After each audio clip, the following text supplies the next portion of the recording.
আসসালামু আলাইকুম ওয়া বারাকাতুহু। তো 18 নিবন্ধনে ভাইবা 5 নাম্বারটা কত হবে?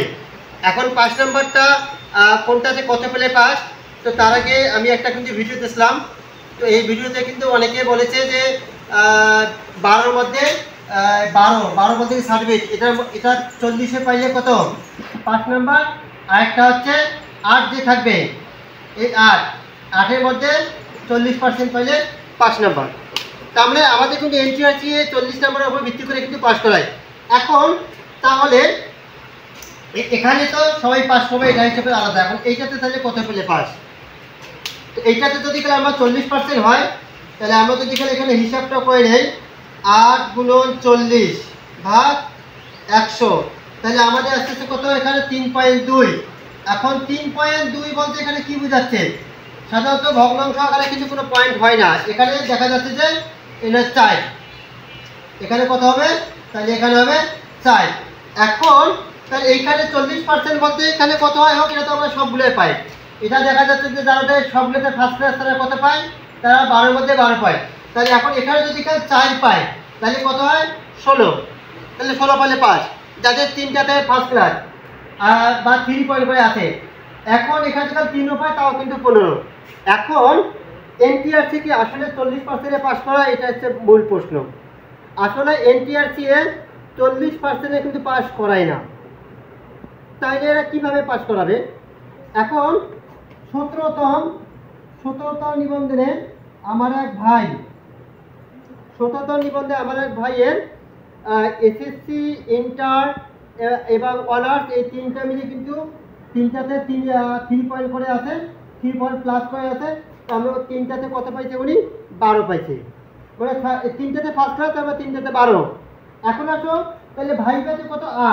8-এর মধ্যে যদি 40% পায় তাহলে সর্বনিম্ন 3-এর দরকার। তাইলে 12 আর 3 যোগ করলে কত হয়? 15। 12 3 কত? 15। তাহলে 15-র নিচে কিন্তু তার পাস হবে না। কেন? এখানে তো অলরেডি 12 পাইছে, এখানে তো পাস হয়েছে। এখন এখানে 3 পাইলে কিন্তু পাস 15। কিন্তু ওনার সার্টিফিকেট যে দিয়েছে এখানে মাত্র 2, উনি পাইছে 14। কত পাইছে উনি? 14। কলেজের চাকরি করতেছে উনি, 14 নম্বরে কিন্তু কলেজের চাকরি করতেছে। এখন যে 14 তাহলে কিভাবে পাইলো? তাহলে অবশ্যই এখানে তো 12, যেহেতু 3টাতে ফার্স্ট ক্লাস, আর এখানে 2, তাহলে 14 আর 2 কত? না, 12 আর 2 14। তাহলে উনি 14 পেয়ে পাস করলো। তাহলে এটা কিভাবে এনটিআরসি পাস করলো? এনটিআরসি যেখানে এই 8 নাম্বার যেখানে 40% হয়, তাহলে কত হয়? 3.2। যেহেতু 3.2, তাহলে মিনিমাম 3 পাইতে হবে। তা 3 পেলে তো ওনার 15 হওয়ার কথা ছিল পাস করতে গেলে। তাহলে উনি 14 কীভাবে পেল?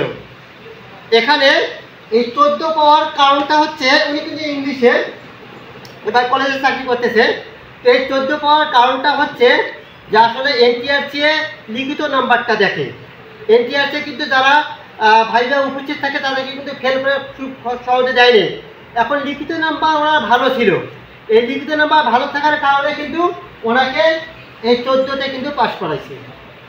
14 দিয়ে এখানে 2 অ্যাড করে এখানে কত? 14 দিয়েই কিন্তু ওনার পাস হয়েছে।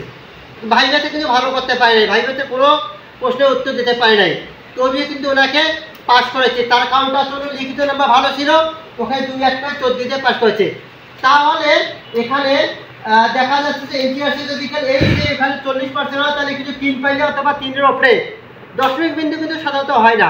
এখানে তো দশমিক বিন্দু তো অবশ্যই 4, তাহলে 4 পাইতে গেলে তো দেখা যাচ্ছে যে অনেকে 14-15 করে পায়, তারা কিন্তু পাস হয় না যদি এখানে 40% দেয়।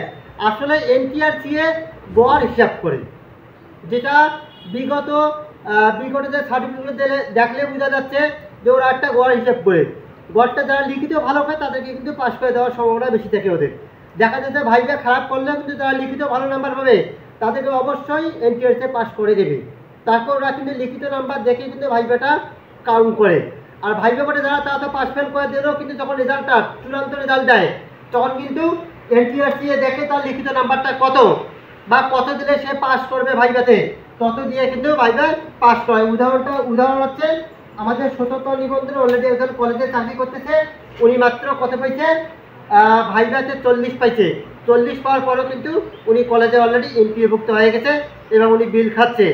তারপরে আমরা আশা করতেছি, আশা করা যাচ্ছে যারা 11 পাইছে তাদের হয়তো 2-3 দিয়ে কিন্তু পাস করে দেবে, তাদের লিখিত ভালো হবে। 11 কেন, যারা সার্টিফিকেট অনার্সে যারা 3 পয়েন্ট পায়নি বা ফার্স্ট ক্লাস হয়নি 11 পাইছে, তখন দেখা যাচ্ছে 3 দিয়ে 14 পাইলেও কিন্তু তারা পাস করে। এজন্যই কিন্তু যারা 12 পাইছে তারা যেখানে 2 দেয় তাহলে কিন্তু কথা আসতেছে 14, যেহেতু বিগত বছরে বিগত নিবন্ধন যে পরীক্ষাগুলো হয়েছে ওখানে কিন্তু ভাইভাতে 14তে পাস করে দিয়েছে, 12 পাওয়ার পরে কিন্তু 14তে পাস করে দিয়েছে। তার মানে অবশ্যই ওরা 2 দিয়ে পাস করে দিয়েছে, তাহলে 2 দিয়ে অথবা 3 দিয়েও আমরা পাস করতে পারবো। যারা 11 পাবে তারা 3 পালে 14, আর যারা 12 পাচ্ছে তারা 2 পেলেও 14। তার মানে দেখা যাচ্ছে যে আশা করা যাচ্ছে যে 18তম নিবন্ধনে ফেলের সংখ্যা খুবই কম হবে। তার কারণে ওরা টিকিয়ে রাখবে বেশি, আরও কিন্তু শূন্য পোস্ট হবে, 1 লাখ প্লাস শূন্য পোস্ট, তার মানে কি আরও অনেক শূন্য পোস্ট হতে পারে। সেক্ষেত্রে দেখা যাচ্ছে ভাইভা খুবই কম সংখ্যক ফেল করাবে। তো আমরা আশা করি ভাইভা যাতে 95%-এর ওপরে ভাইভা পাস করে, এটাই হচ্ছে আমাদের কাম্য।